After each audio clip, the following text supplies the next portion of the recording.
Hey everyone, my name is Dustin. We're just going to give it a couple of minutes and wait for more folks to come in.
For everyone just joining, we're just waiting a couple of more minutes for people to come in. Probably start here in about 3 minutes. Juan.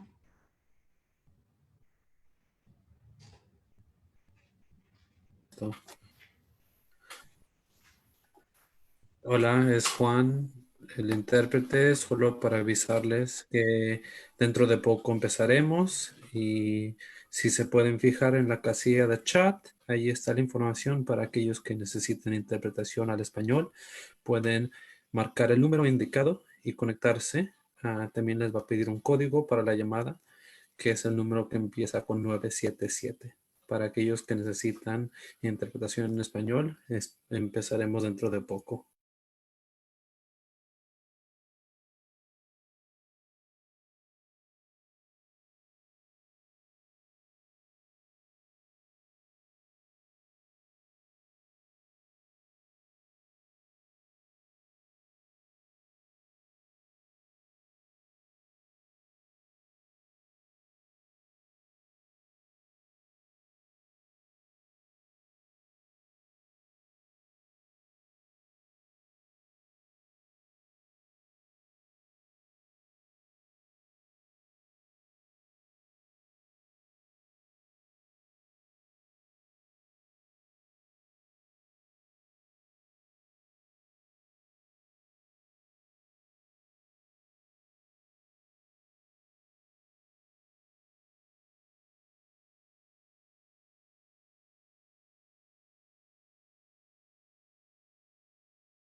Hey, this is Dustin. TL, could you come on and run through access for us?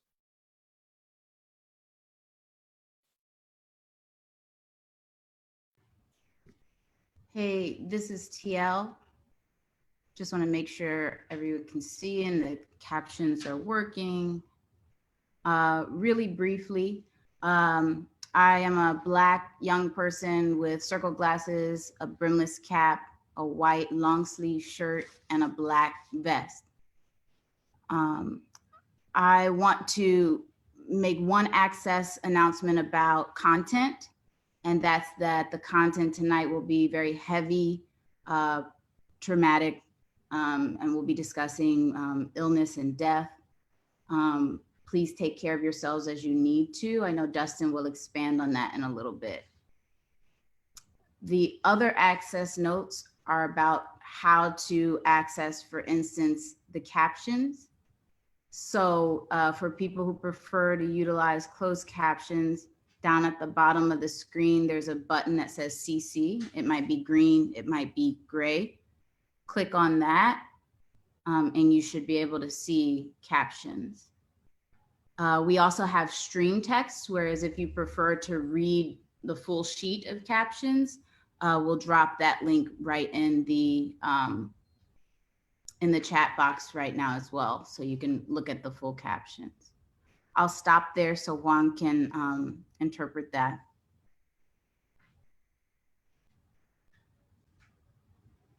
Hola a todos, solo para explicarles que acerca unas notas acerca del acceso.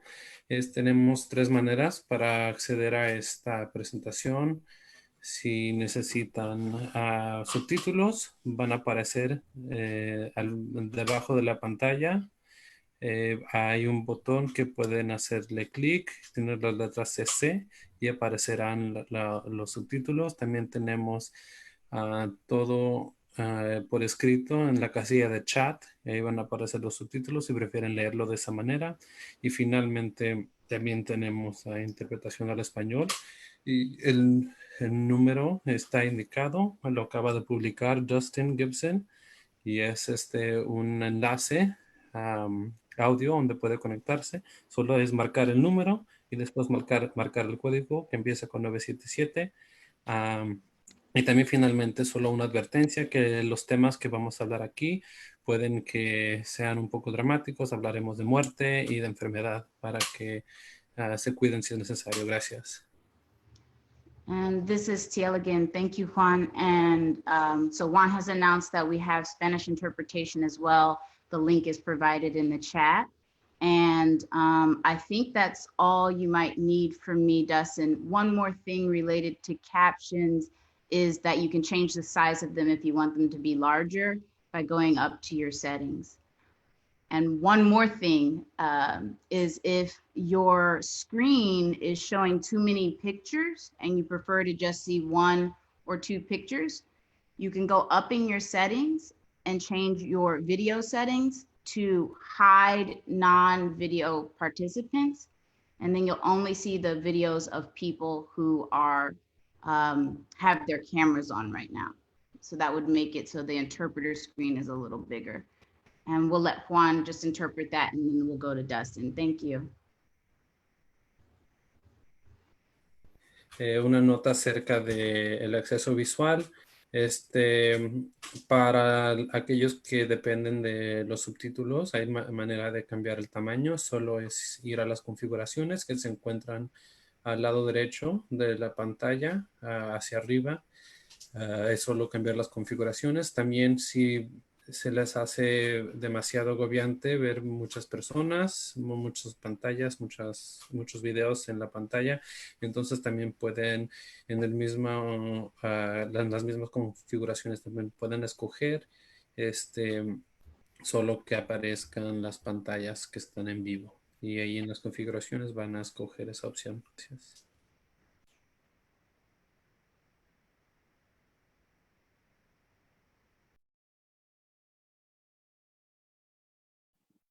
All right, this is Dustin. Thank you for that, TL. So I appreciate everyone that's joined us tonight. I know on a Friday night to come to hear about disability justice. For some people, it's their ice cream. For other people, this could be heavy content. So again, as TL said, I do want to let people know that some of the things that we will be talking about are graphic. We will be talking about violence, state-sanctioned violence, which is intrinsically tied to the violence that happens within our communities. I also want to welcome people to be as they are. I know that we're all coming here from different locations. So if you need to take your shoes off or lay on the floor or walk around, give yourself permission to do whatever you need to do to show up as you are. A part of disability justice is dismantling the things that uphold the systems that don't allow for all of our bodies uniquely positioned to be and as we are, right? So all of the social etiquette, like looking people in the eye and shaking people's hands and all of those things that we might not have to experience right now, to be dismantled when we actually do, if we have the ability to go outside, right? I do want to give like a big shout out to Talila Lewis, who organized and coordinated the access for this call. As one earlier, we have a separate Zoom meeting that has Spanish audio interpretation. We have the ASL interpreters here. For folks that needs to enlarge the interpreters, you can just click to the top right of their windows and pin their videos. And then thank you to Cyree Jarelle Johnson, who is a writer, poet, disability justice, intellectual thinker, a lot of other things, but is also moderating the chat. Is also one of the people that organized this, along with myself and Dorian Taylor. This is a continuation of a panel or discussion that we had last week that also featured Cyree and Dorian and TL and Nirmala Araveles and Aza, in talking about what does it look like to ground disability justice in our current movements. Leroy hit me up yesterday, Leroy Moore, and asked why we didn't title this something that had Black disabled in it. One, it made me pause and reflect on that and think of why we didn't. My initial reaction was like, yo, I just didn't put too much thought into it. But he brought up something that's like super important. Everyone on this call, as was the last call, I believe, are Black and disabled. As the great philosopher Waka Flocka says, at the same damn time, right? So in knowing that, and in knowing the people that are being killed by our response to COVID collectively, and the systems that we have, right? Not being killed just by the virus, but by the systems and the infrastructures that we have. Knowing that those people are Black and also disabled, and are in the center of what's happening now, and always have been for things in the past as well. I mean, we'll continue to be in the future if we don't work to transform that, right? So as you said that, in thinking about these people here tonight that we've gathered, being both Black and disabled, it's important that these are the voices that we're listening to, and that we're getting like wisdom from, to see how we can move forward and navigate the world. So the first person how we'll do this is everyone will come up, talk for about 10 to 12 minutes. We'll take a break in between each person. And then at the end, we'll have Q&A. As I said, Cyree is moderating the chat. You can drop questions in the Q&A feature at the very bottom of the screen, or in the chat box. For people on Facebook, you could also drop it there as well. We'll collect those and we'll get as many questions answered as possible. But the first person that's going to speak is Lateef Mcleod. Lateef is an author, a student, somebody that I've incorporated into every syllabus that I've ever created, and I've learned just a lot from. And when I say student, he's in a PhD program at the California Institute of Integral Studies. He's somebody that's been at the forefront of disability justice movement for a long time now, and has published a lot of work about it. But I will refrain from talking, and I'll let Lateef come on.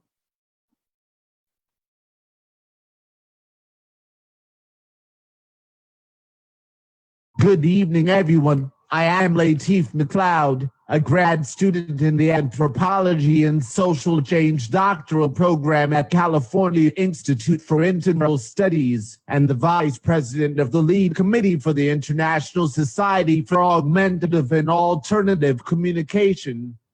I am a Black man with a button-up shirt, beard, and a fade. I am here today to address the issue of COVID-19 and disability justice. If you give a preliminary look at both of these subjects, you would say that the two is pulling society in two opposite directions. There is COVID-19, a ruthless and deadly pandemic who is mercilessly killing our loved ones, especially our disabled folks, poor, and Black and brown people of color that in our communities. The virus is revealing how stark and harsh our hierarchies are in this society, and the heartlessness in which our society deals with the most vulnerable in society. Then there is disability justice, which is a practice that advocates for a community where those that the society marginalized are the center of our movements. Through the words of Alice Wong, disability justice professes that access is love and is advocating for a world in which everyone has what they need to live a sustainable and fulfilled life in a community that they choose. Now, if you just glimpsed at the news in the last month, you have seen how hard this country has handled the COVID-19 crisis in the last month. Currently, there is still a lack of testing to determine who has the virus and need medical care. There are medical providers who are caring for the sick without proper personal protection equipment, PPE.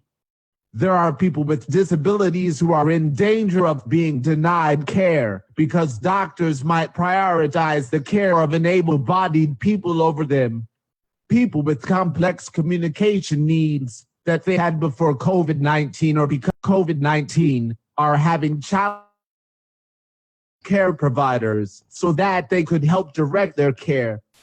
Also, in this country, there is not a unified message among our governmental leadership as to whether to open back up the country or to keep the shelter-in-place ordinances intact, which leaves Americans confused on what will happen next. All horrible and disastrous things that we have to deal with in the dystopian reality we currently live in. Now let us pose the question, how could the country handle the crisis differently if it was led by disability justice principles as the one stated in the Simpson College Disability Justice Primer, Skin, Tooth, and Bone? First, we can look at disability justice having an anti-capitalist politic where medical care is not run on a profit margin, but is organized and is prepared for giving care to those who need it. Disability justice is looking for a medical care industry that does not ration care to those that doctors deem are more productive in society, namely temporary able-bodied people that the capitalists see as more valuable as workers. Disability justice proudly exclaims that everyone is valuable and that no one is disposable. Also, because of the disability justice principle of leadership from the most impacted, we need to listen to the most vulnerable in this crisis and both amplify their voices and make sure their needs are met. As a result, if we had more of a disability justice mindset, we would see more people getting access to care when they need it and no one being denied care. We would have invested more in our medical health care system so that healthcare providers would have all the equipment and resources that need to take care of those who are sick.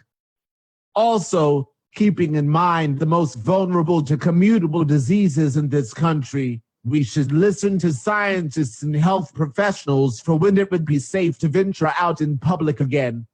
What the COVID-19 pandemic crisis also reveals is that to protect our lives, we need a society and an economy that values our lives and work for us. We do not need to sacrifice our lives and going to work to prop up the economy. The people who own the most capital wants the economy open again because they know that the economy, as it is constructed now, will benefit them and not us. As the Lieutenant Governor of Texas, Dan Patrick, clearly expressed, they would have us die to open back up the economy so that they can increase their wealth. We can also see this response mirrored in the capitalists who fund these reactionary conservative activists to protest state and local governments to open up so we can all, supposedly, get back to work. This asinine response may not make sense at first glance, but if you frame it in the Protestant work ethic and the myth of American capitalism, this reaction becomes predictable. For centuries, there has been a myth in this country that if you work hard and dedicate yourself to your goals, you will be prosperous. This myth was used to stigmatize those who were not prosperous as lazy and thus deserving of poverty and destitution, which included many people of color and disabled people. The stigmatization ultimately led to the eugenics movement where capitalists tried to eradicate people of color and disabled people from the human genome. Thus, we circle back today where many of our Black and brown and disabled comrades are dying from this COVID-19 virus, and we have this very reactionary movements that are advocating for the economy to be open so we can all die at a larger percentage. This should make us question of what is our relationship to work, and this working is essentially so important that we should let many people die so that we can get back to doing labor. I thought we went to work to sustain our lives and those of our loved ones in our community. However, if we get back to work too quickly, we might have the opposite effect than we intended. So as I close, I want to say that the COVID-19 crisis has shown how a wider acceptance of a disability justice practice is sorely needed in this country. We should throw away the notion that everyone should be able-bodied in this society and construct the infrastructure needed to care for everyone in this country, regardless of how their body or mind works. We need to shift the paradigm from how everyone can work for a living to thinking about how we can care for one another and meet each other's needs. There is several people with disabilities doing this work currently, and I would like to shout out the organization Bad Crips for the work they are doing in mutual aid. This priorities paradigm shift goes to addressing what society we want to continue to live as human beings.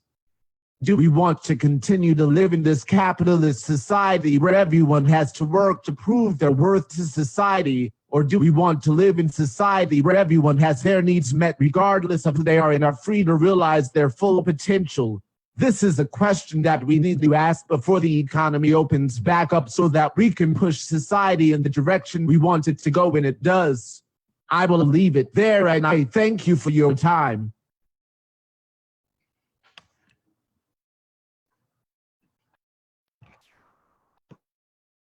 This is Dustin. Hey, Lateef, I appreciate that.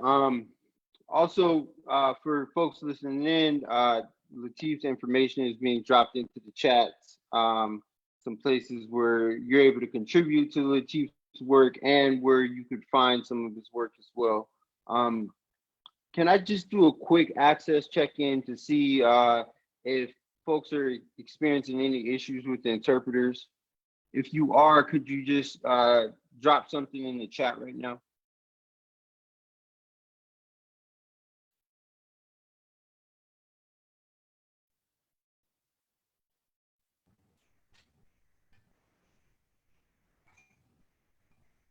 This is TL.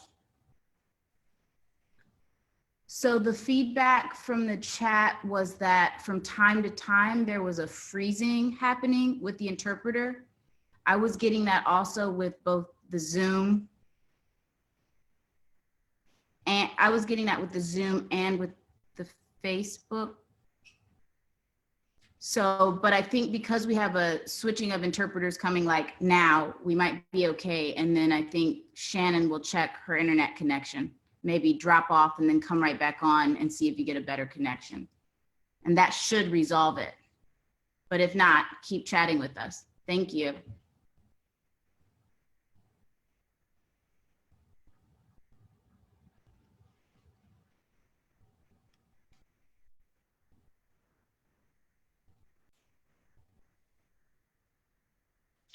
Okay, this is Dustin. We'll take about a 1 minute break now, and then Dorian will come on to speak.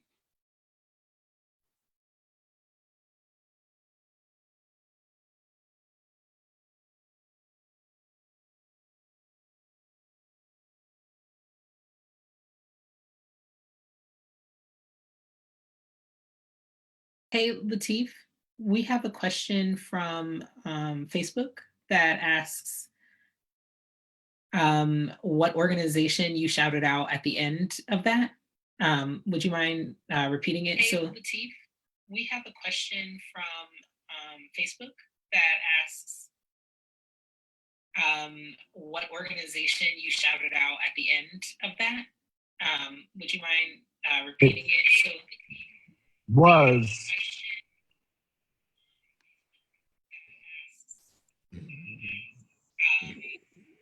bad.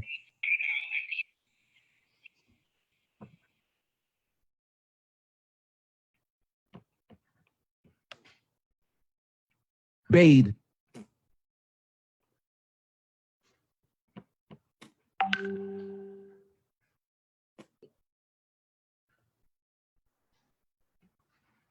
Bad. Crips. It was bad Crips. B. A. D. D.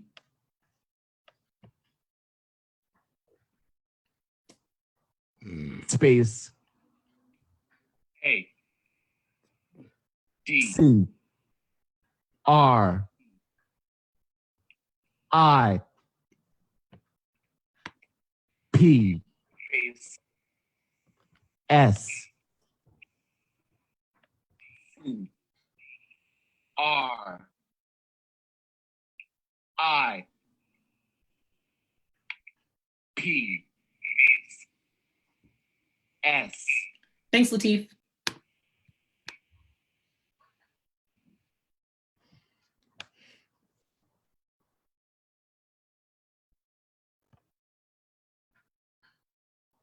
Okay, this is Dustin.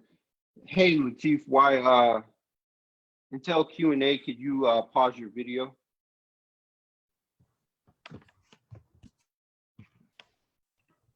Thank you, I appreciate it.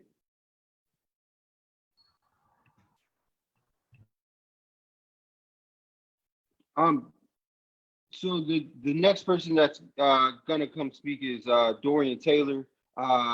Dorian is somebody that is like has a wealth of knowledge, has lived through things as well as formed analysis around them. Dorian works for the Lavender Project in Washington. They work with trans prisoners and getting correct documentation. Their experience is and they're becoming a paralegal as well. And I know, and when we're talking about like the legal context and organizing, a lot of folks know that paralegals are doing a lot of the heavy lifting and a lot of the work without much accreditation for that. So they've been somewhat of a heartbeat to legal movements for abolition. But I won't say too much more. And Dorian. Thank you very much, Dustin. My name is Dorian. I am a light-skinned Black person. I'm masculine presenting. I transmasculine. I have a plaid flannel button-up, light brown button-up shirt on. I have circular frame glasses, tortoiseshell. And again, it's very much an honor to be here to speak about this and be included in such great voices. And as Dustin said, I do a lot of work around abolishing institutions and disability justice. And it's important to still center disability justice and those especially Black and Indigenous POC, those grounded in its framework now more than ever. For the first time, mainstream culture is dealing with things such as health and medical uncertainty and concern, as well as overall life uncertainty in general. Disability justice community and those of us with chronic illness and not knowing where we're going to receive care, if we're going to receive care, and having these general uncertainties are part of everyday life. What's being moved to light are things that have already deeply existed within our culture, and having a solid framework in disability justice gives us ways and language to describe and experience or to describe the experience of these things. So I wanted to use this opportunity to give a name to some of the things that are increasing right now. The need for institution abolition. Prison abolition right now is on the tip of most people's tongues in light of COVID-19. It's no surprise prisons are hotbeds of COVID. However, the empathy stops there. Psychiatric institutions and other forms of institutions, what I call institutions light, are often left out of the narrative. We talk group homes, give the illusion of caretaking outside of the institutional setting. But what they have is created home-like segregated institutions. And again, like segregated from everyone's view, the workers there are often paid less than minimum wage, and people who live in these facilities are closely congregated. Not the people who live in these facilities are often paid less than minimum wage, and they're closely congregated with each other, but the staff members are generally paid minimum wage or just above. Similarly, nursing facilities are also used to house the elderly and disabled adults, largely Black and people of color, Indigenous and other people of color. And the conditions in both of these institutions are unsavory at best without a pandemic. These institutions are generally overstaffed, and now they're operating without proper equipment, even left staff, and infected staff members are still working. So disability justice allows us a pathway to include these facilities within the abolition narrative. Another thing I want to give voice to is the rise of cure culture. Fear of disability and sickness go hand in hand in capitalist society, and our bodies and minds are heavily relied on to produce. Sickness and disability within capitalism culture create this perceived inability to produce. And in most cases, if we lose that ability, we lose the ability to sustain ourselves. For most of us, even healthcare is dependent on our ability to produce. This warped and unhealthy, unsustainable view of living gives rise to cure culture. In times of uncertainty, it's natural to do whatever you can to sustain whatever you know. The first thing, without disability justice and without the narrative around it, the first thing people do when they acquire a disability or their loved ones are born with a disability is try to fix it. The idea is never to work sustainability to live, or the fact is that there is no need to fix. There's nothing that's broken. So for disabled people and chronically ill folks, cure culture is nothing new. When I acquired my lupus and incomplete spinal cord injury at roughly the same time, my general acceptance of my new body was viewed as a weakness.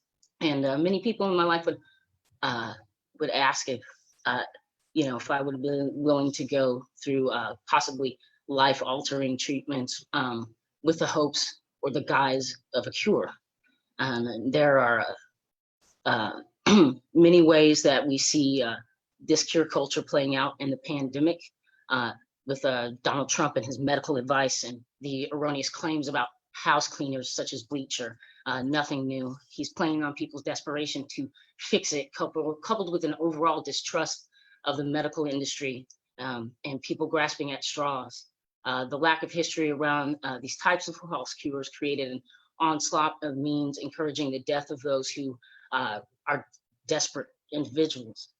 And this is an increase in the language of eugenics, which I'll bring up a little later.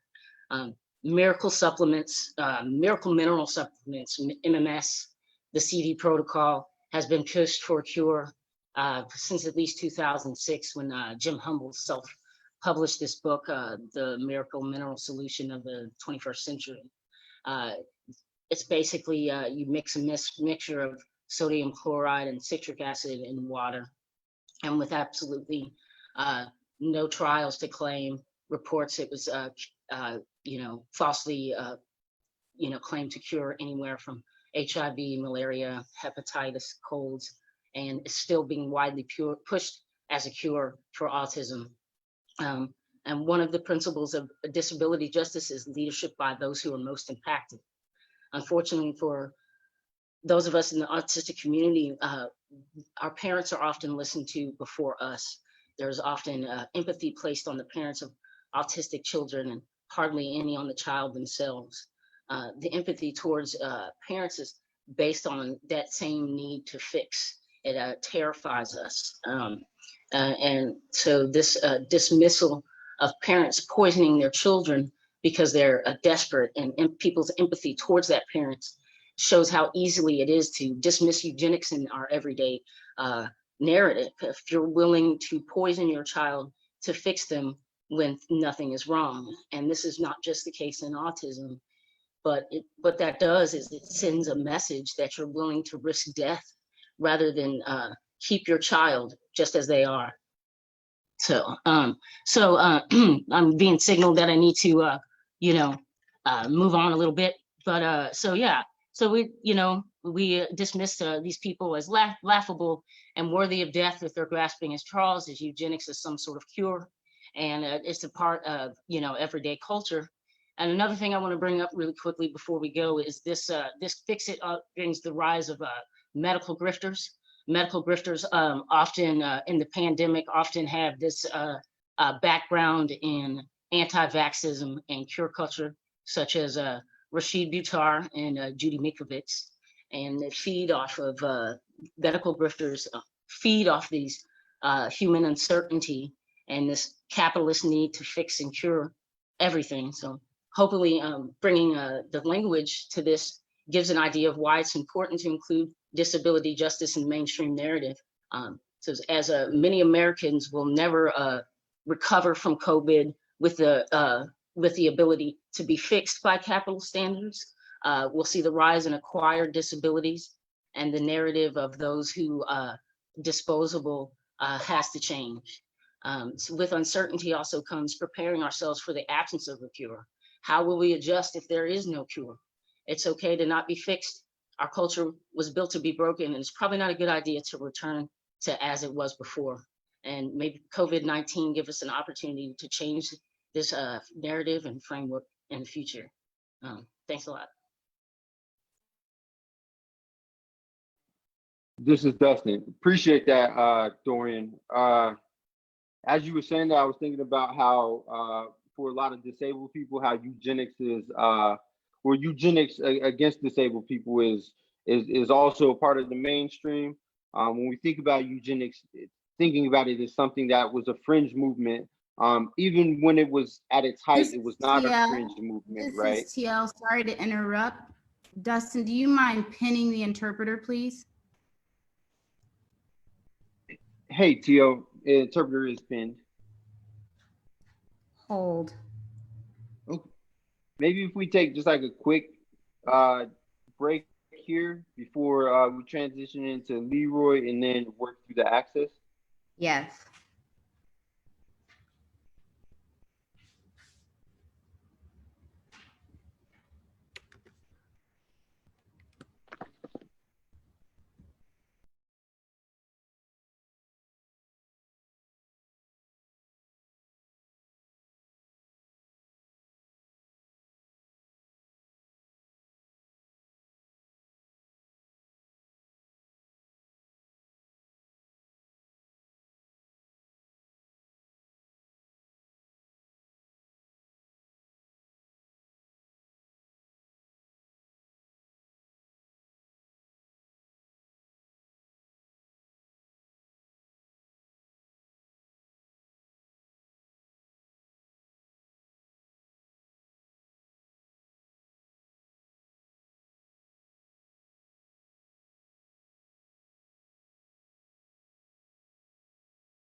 This is TL. Right now, I'm keeping my video off because I think my internet was also moving slowly when I had the video on. And I feel like it still is. So right now, we're just making sure that all of our communication access points are in line. So we have two things that we need to do. The first is we want to switch our Spanish interpreter line to another conference line. We're going to put the dial-in information in the chat box right now, and one of the interpreters who are interpreting in Spanish will come on and just make this announcement really quickly.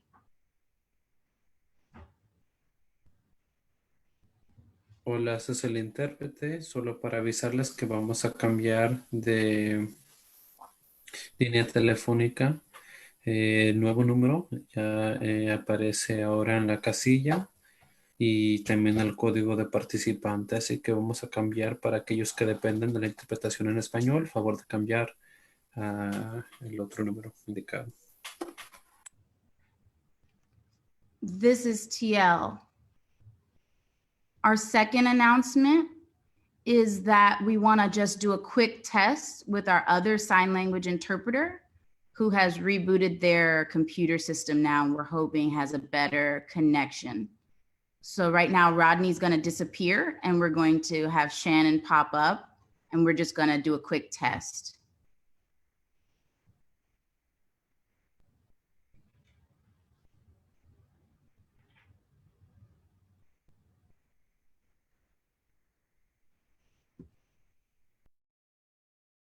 This is TL. Because the interpreter needs someone to say something to test, we're just going to make sure that the connection is clear. It's looking much better on my end. I think we might be good to go. So I'm going to be quiet now and I'll wait for Dustin to pick things back up. And just a reminder to Dustin to please make sure that the interpreter is spotlighted in gallery view. All right, thank you.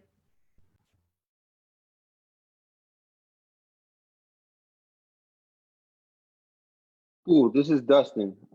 Thank you for that, TL, and Juan and Shannon for restarting your computer.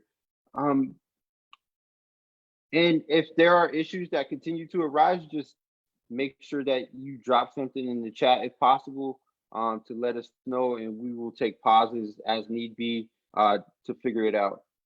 The next person, and many people may know of Leroy Moore Jr. His work is like very extensive. I refer to it as like an excavation of history that has been at times intentionally hidden from all of us and sometimes erased. It's difficult to talk about Leroy's work without thinking about how it affects me personally, and I won't get into that. But he's somebody that I'm just grateful to be on the earth at the same time as. What he has done for Black disabled people overall is something that I think generations to come will reflect back on. He's an activist, author, founder of Crip Hop Nation. He's a co-founder of National Black Disability Coalition, and he's a longtime member and contributor to Poor Magazine. So, Leroy. Well, thank you so much for having me, and yeah, thanks for the accessibility, and thanks for the audience. You know, before I get into my presentation, I want to really look at the flyer, you know, attached to this event. You know, Jacob Lawrence, a painter, you know, painted this image a while ago, long ago, you know, talking about mental health and being institutionalized. You know, and I really want to bring that up, you know, especially today, especially coming from a Black man with, you know, mental health disabilities. You know, we could do a whole series on that painting alone. And that pain is still true today with Black disabled people being institutionalized. So I want to, take time to really speak about that pain. So in my 53 years as a Black disabled boy, teenager, and now becoming an elder, I can say that the Black community has become useless and harmful to Black disabled people. And this COVID-19, it's time for Black disabled people to come back home to the Black community. It will not be easy because we all are dealing with open wounds imposed on us by our own Black community, what I call Black ableism. From Hurricane Katrina to the earthquake in Puerto Rico to combat today, Black disabled people have experienced death in hospitals, nursing homes, by police, and we must be honest to say that most of these deaths has come from Black people being employed as police, as doctors. To the high percentage of police brutality before COVID, and having activist groups ignoring that over 70% of these cases are disabled people is once again harmful. The Black community and Black liberation movement in today still hold on to respectability politics that say we can't have Black disabled bodies representing us, thus cutting off our voice and experiences. I bring up my brother Otis Smith, who is a Black disabled political thinker and artist, who said in one of our Black disabled man talk video conversation, maybe it's a good thing that Black disabled people have been left out to these new Black movements, because it gives us a space to create something new. For decades, we Black disabled people have helped to build a movement, organizations, and leaders in the disability community to only see no solidarity when our Black community is going through something like Hurricane Katrina, to police brutality, and to now COVID.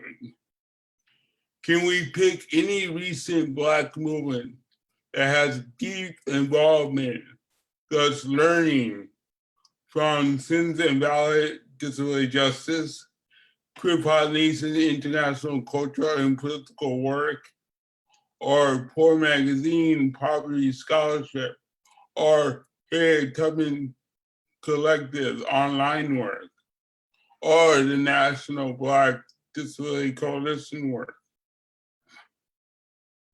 Why no? It's 2020 and we are still dealing with this. Not even after emergencies like Hurricane Katrina to now COVID, our Black community have not give us the microphone to speak. So we have to go back to the white disabled organizations and forced to speak out. And yes, we get hashtags, panels, and support letters, but not an institutional shift, not new programs. For example, I wrote out the program after the height of police brutality to really focus on Black disabled youth and teaching them through cultural activism of hip hop, but that program was not taken up. When we do come back and start that healing and re-educational process, we must be honest by weeding out comfortable Black disabled persons who have been handpicked as spokespersons, mainly by white disabled leaders. This will continue to separate and, yes, kill any chance of real healing and building a Black disabled community. I would go further to say many lukewarm, hand-picked Black disabled leaders are separating us.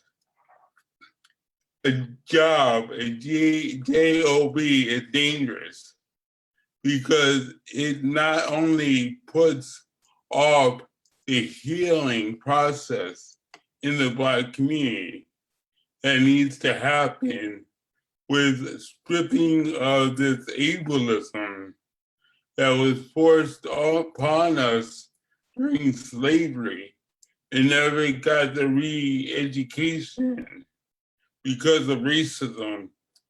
But when we see some Black disabled hand-picked people who are guards of the institutionalized racism, like Respectability Organization, who has continuously to get funding by foundations, we must first try to educate them. But if they continue to protect their bosses, then we must protect our community by keeping our fence up. We must see this coming back home to the Black community, not as a paycheck or a grant or a media bling bling, but a building process. So the next generation will not only have a home, but can rely on the Black community to have our backs in times of emergencies like this one. I go back to the question of who in the Black community have reached out to Citizen Ballot, Disability Justice, Queer Pod Nation, Poor Magazine, the Harriet Tubman, the National Black Disability Coalition, and so much more. The time is now so we can come back home to our Black communities and build what I call a Black disabled community. Thank you.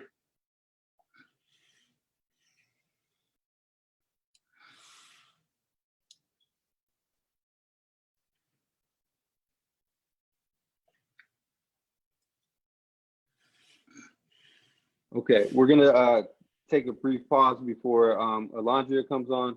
I do want to say just very briefly, like the things that Leroy were discussing were important before, but even now more pertinent now, especially as we're moving to a space where more people will become disabled after COVID, right? More people are becoming disabled now. More people are relying on the things that disabled people have been demanding for a long time in the terms of accessibility and accommodations. The amount of wisdom that lies within Black disabled people is there to also benefit other folks, but it is also a time for solidarity for disabled people, not from a sense of charity, but solidarity. We'll take a pause. I think we're having some issues with the Spanish audio, and then Elandria will be next.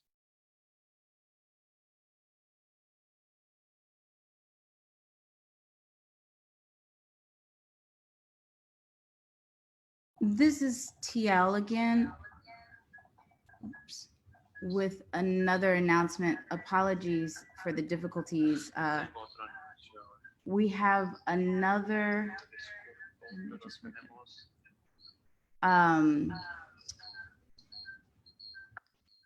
That's a good idea, Juan. Sorry, we're still working in real time to figure out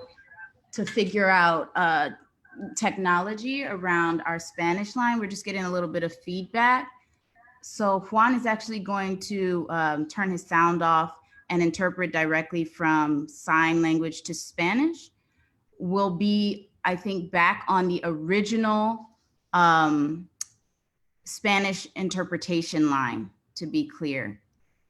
So there was a audio issue, but one of our interpreters is trilingual, so he will be working from sign language to Spanish.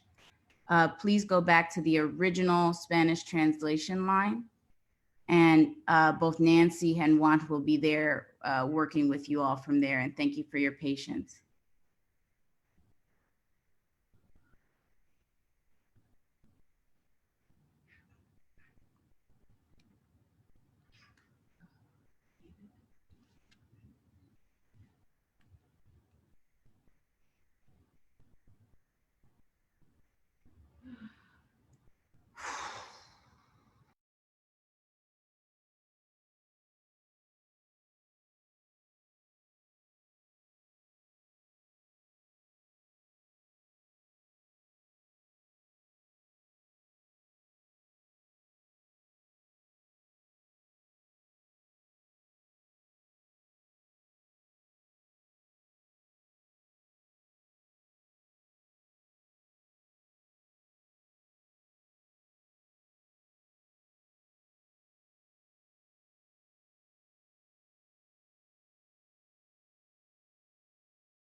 All right, this is Dustin. I've dropped the Spanish original line into the chat box.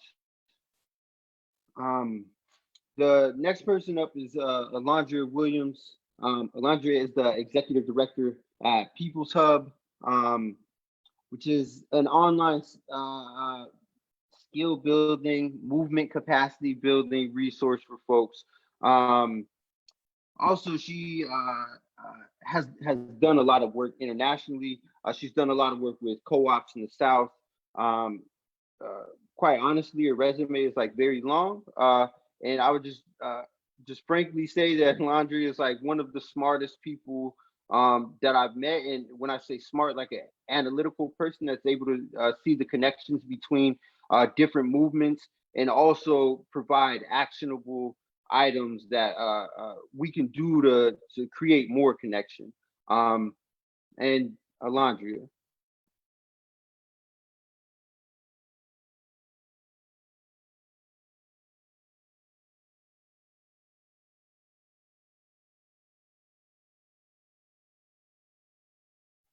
Hey, this is Dustin. Elandria, you're on mute. Oh, see, this is the problem. My name is Elandria Williams. I'm from Powell, Tennessee, and outside of Pensacola, Florida. And I have on glasses. My hair is actually brushed, yay, for the first time, and a blue shirt, and I'm beautifully brown. And identify as Elandria generally, and anything said respectfully.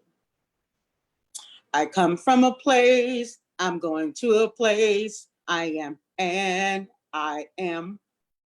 I come from a place, I'm going to a place, I am, and I am. I come from a people.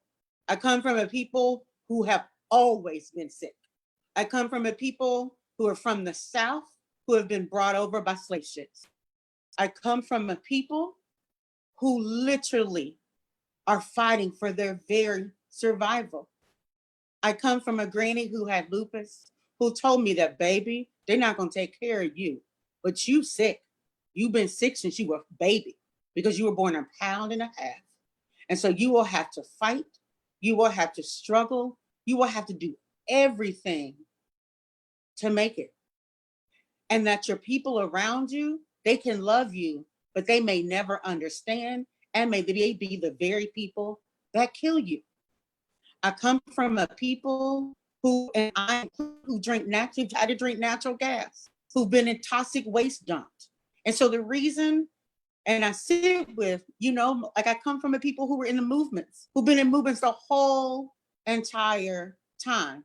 That is the legacy of where I come from, who built and created Black towns, who ran away from slavery and combined with the Seminoles to be like, we will not surrender and you will not take what's ours.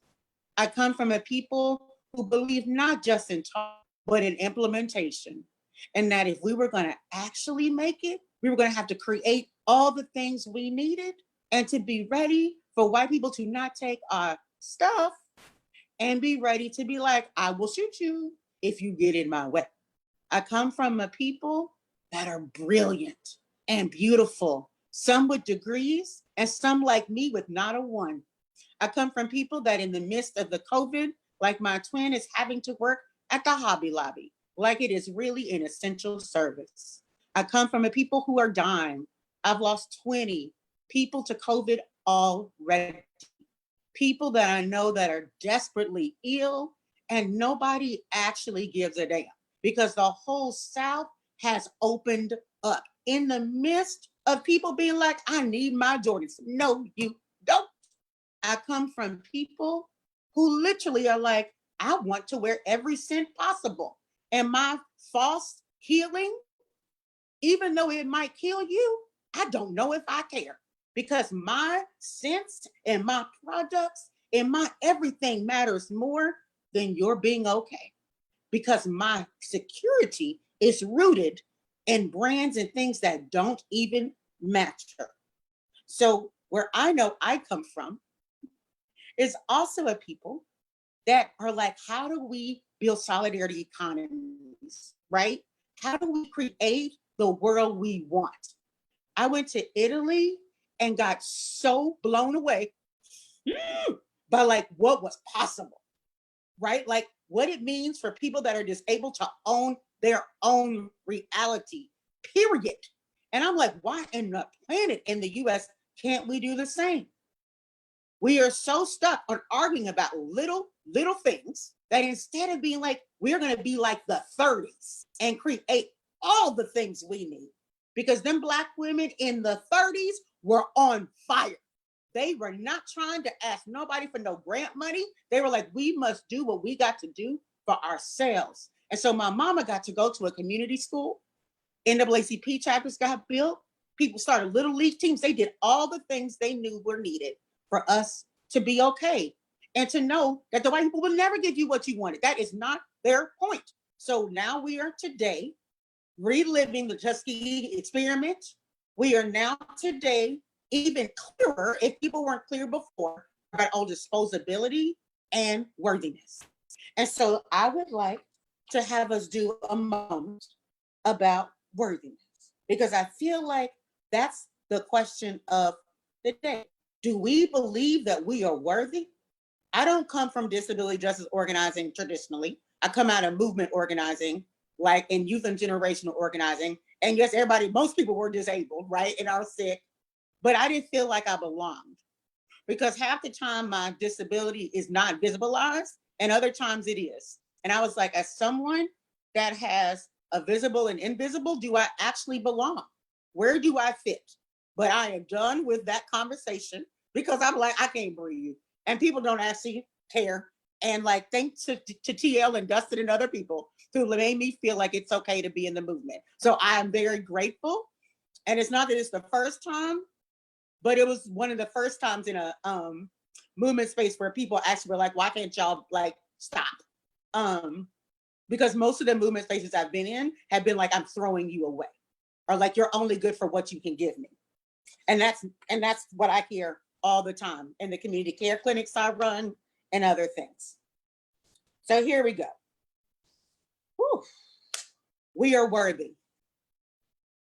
We are worthy not because of what we produce, but because of who we are. We are divine bodies of light and darkness. You are not worthy because of what you offer, not because what is in your mind, not for the support you give others, not for what you give at all. We are worthy in our whole just because. In this great turning, in this great pandemic, in this radical readjustment and alignment, we are not disposable, we are needed. We are the very people that have withstood everything that has been thrown at us as a people. And as Maya Angelou would say, still I rise. We arise from the pain. We arise from the grief. We arise from the limits people place on us and the limits we place on ourselves. We rise to be the children and the ancestors. We rise to be our true selves in relationship to our families and communities, recognizing our liberating and whole selves, honoring them and others as we strive for abundant communities, abundant lives, abundant relationships, and abundant values and cultural manifestations. We are worthiness personified. I, you, and we are worthy and deserve a life where we are not always fighting for our existence. Imagine what we could create if we were not always in the struggle. Imagine what we can envision if we could just be let to go there. So tired of always having to resist, to fight, demanding, pushing. To everyone that has the courage, the power, the ability to co-create what we want and need while rooting in what we cannot lose and who we are, you are the visionary. You are the hope. You are our ancestors' dreams.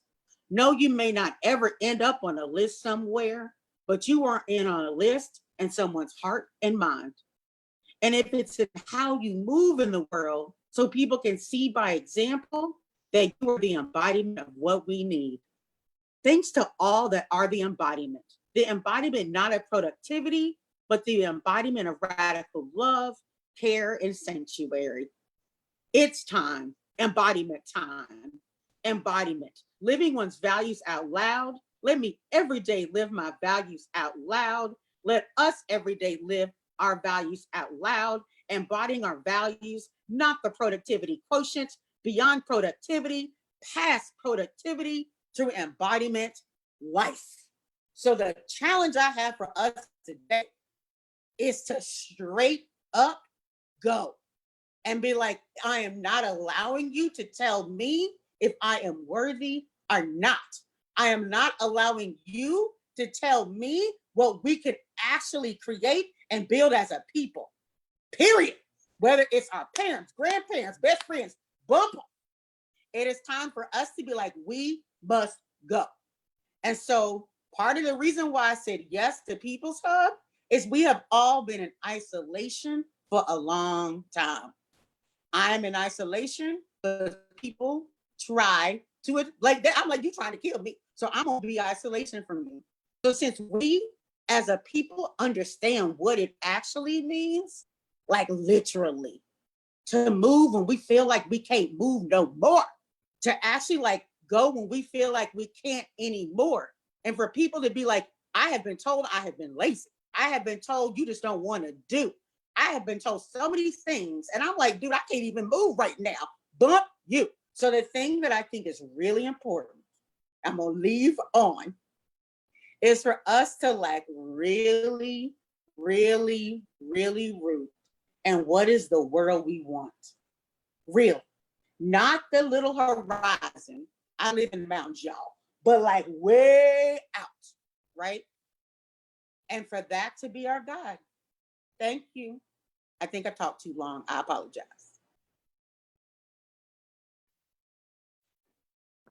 This is Dustin. Thank you for that, Elandria. I think now Cyree will come on and we'll go through some of the questions that people had posted in the chat. And I'm sure, Elandria, people are going to ask if they could get access to that piece that you read. So if that's something they can, I can send it in a follow-up. If not, I'll let them know in the follow-up that I won't. I'll send it to you. Okay, cool. Okay, hi, this is Cyree. So we only got 2 questions. Let me see if there's any in the Q&A. Got some in the Q&A too. Let's see. Okay, so not those. Great. So the first question is, how do you think we can change the scope of health recovery of disability to a dignity scope in which every person decides how they want to be treated?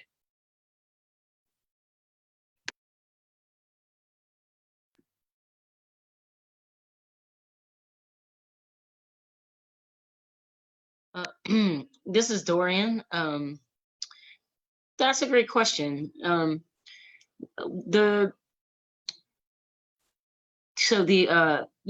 change the scope, well, first we have to start with listening, and our medical culture right now does not involve listening to the person and understanding that persons themselves, we tend to have the best knowledge of what's best for us.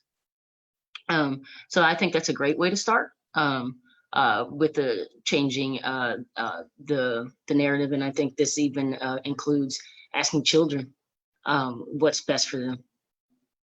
So I think that's a pathway. Thanks, Dorian. Anybody else?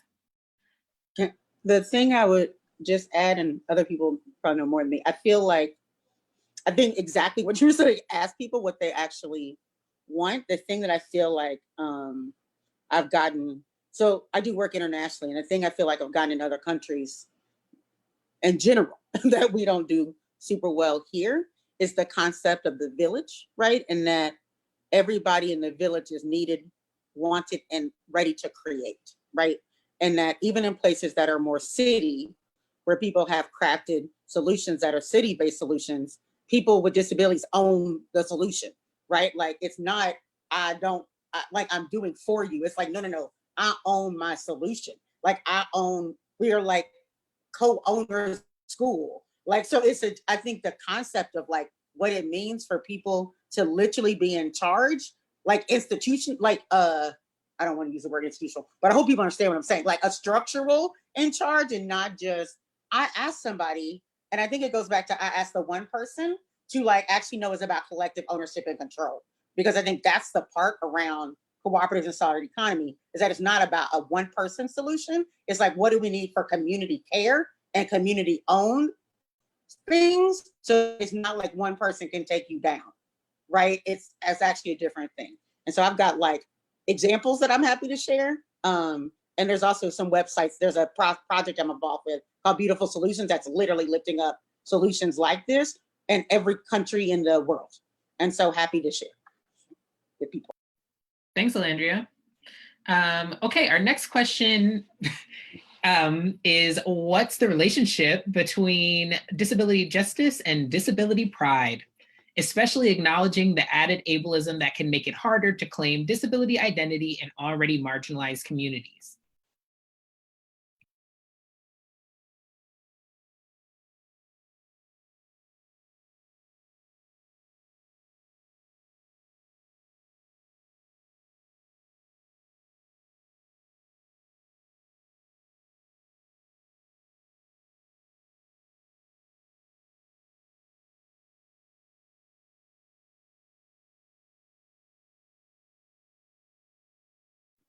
This is Cyree. Anyone?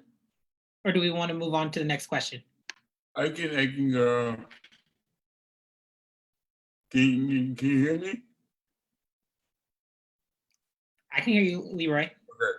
Yeah, so I think before we get to display pride, we had to do some scripting first, because we have to re-educate the Black community and re-educate Black disabled people now, because we are still have that that slave master kind of outlook on disability. To overcome it, to heal it. So first we have to really do a large, I think, national educational campaign for the Black community around disability, disability pride, disability justice, so we can raise up, the next generation to have disability pride.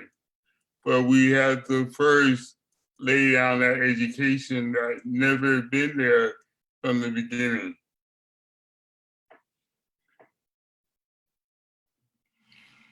This is Cyree. The next question is, how can healthcare providers be more— Having pride in disability is crucial at this time because the larger societal picture of disability is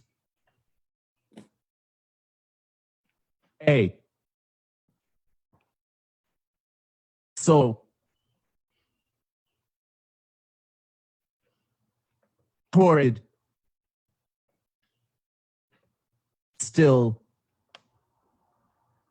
that we need as a commitment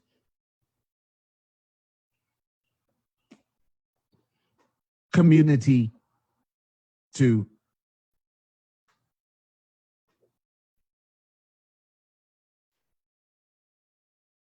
ensure that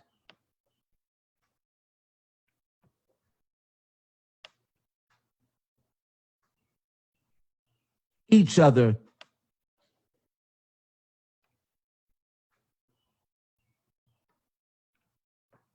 knows their worth and have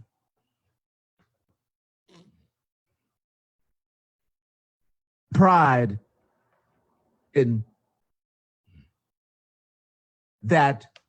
Having pride in disability is crucial at this time because the larger societal picture of disability is so horrid still that we need as a community to ensure that each other knows their worth and have pride in that.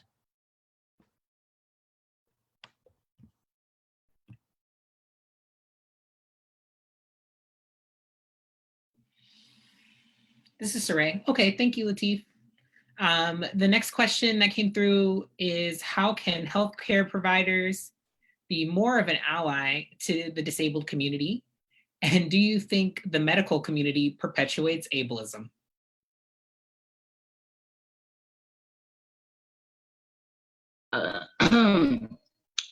This is Dorian. Yes, I do think the medical community perpetuates ableism, considering that most of what we think about disability is this medical model of disability. The doctors' refusal to, and nurses' refusal to believe patients, and again, going back to listening to people and what their needs are. And so those are just like some of the ways, but the language that it's used in the fact the medical industry is all about this cure and fixed, and the idea that a disabled person is broken and needs to be fixed in itself is ableism.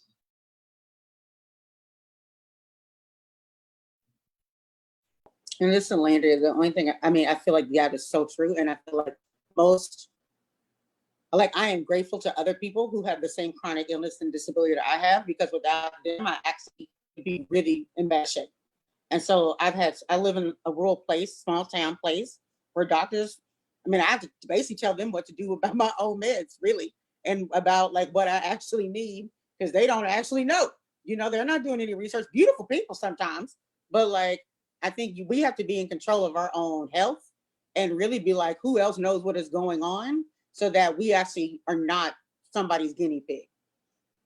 And I think especially for young people, like the younger I was and the least I knew, I got put on way too many things that I had no idea what I was on. And so this is Elandria again. I'm sorry if I didn't say my name first. But yeah, like the impacts of that are just still in my body and in my mind right now. This is Cyree. We have a lot of questions. I don't think that we're going to get to them all.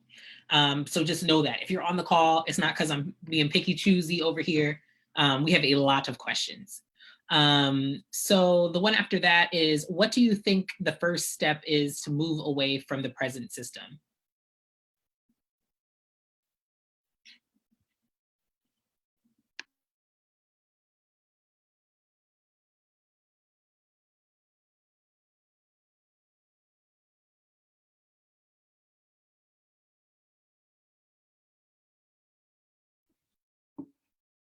Anybody? I can go. Leroy Moore here. To move away the system, we have to be honest. I'm on SSI. I'm in the 6A department, so I can move away a small part of the system, but not the whole system. Just be honest. This organization that I've been involved in for almost 15 years, so Poor Magazine, is doing what you talk about moving off the system. Poor Magazine is doing it right now with no funding.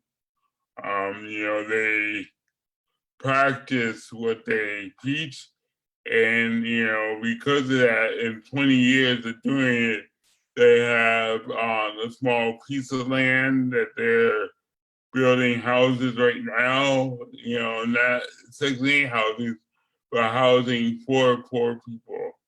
They've been feeding the community for 20 years before, this virus, before mutual aid, and they also, have taken out disability justice principles. So that's Poor Magazine in the Bay Area. But I'm saying once again that moving away from the system, we have to put something in place of the system before we move away from it, because we know that a lot of disabled people, rely on parts of the system.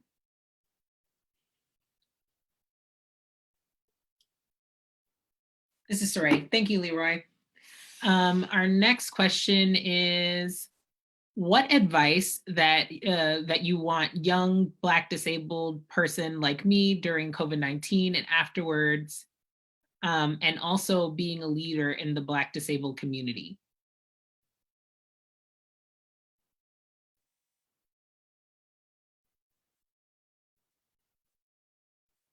Okay, I see that was asked another way in the other chat. So what advice do you want young Black and disabled person like me during COVID-19 and afterwards? Oh, what do you want a young Black disabled person like me to know during COVID-19 and also afterwards?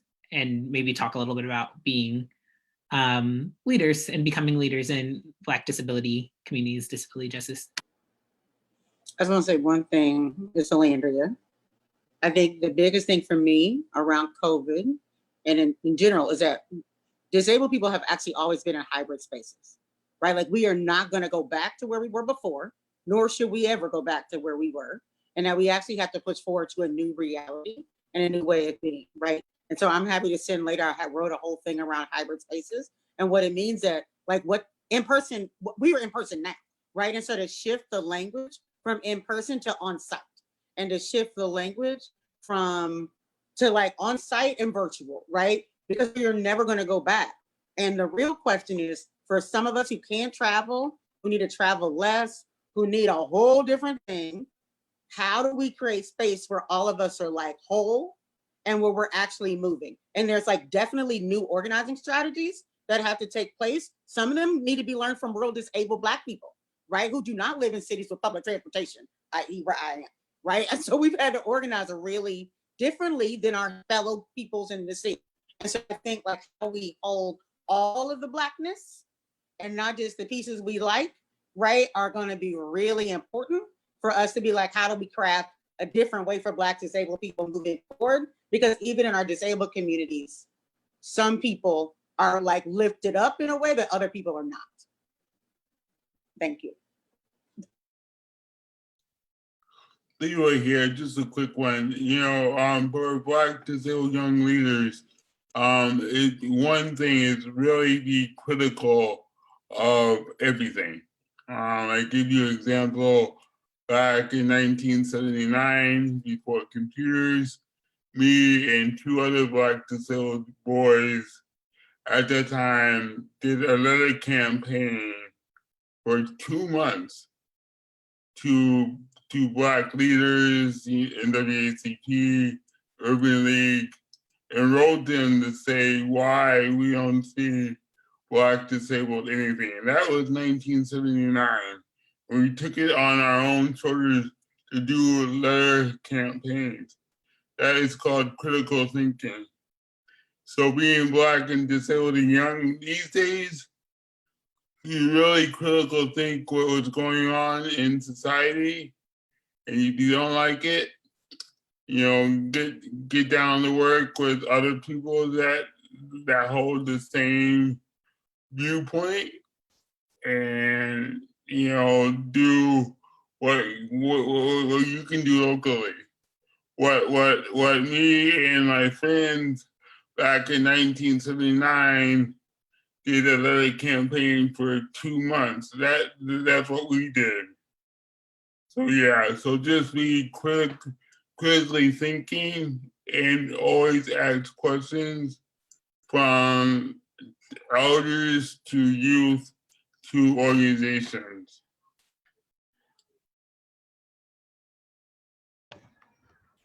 I think being a leader as a Black disabled person, you have to be very assertive and being persistent and being heard.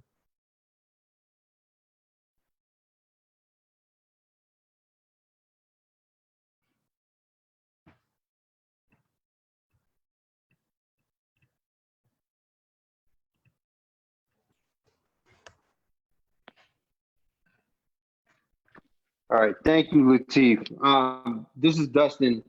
I think this is a good space to end on. One thing I'll add to that last one is just like no one is coming to save us, and to operate with that understanding that we have to build for ourselves, much like Elandria was talking about, and some of the things that Leroy had mentioned is having the same issues that somebody from my generation would have with the same institutions. And at some point, we have to decide to build outside of those. One of the things I appreciate about this gathering here is that this is exactly what we're doing without any institutional support. Folks have self-organized and self-funded to get together to just hold these conversations because we understand the importance of people being able to see Black disabled folks, and not just as a resource, but for our own people to know that we exist and have ways to connect with us. So with that, I want to send deep gratitude to each of the panelists that are here. I will drop their ways to contribute to them again in the chat. They are doing this for free, and this is a lot of labor, right? On a Friday night, they could be at the club right now, in some places.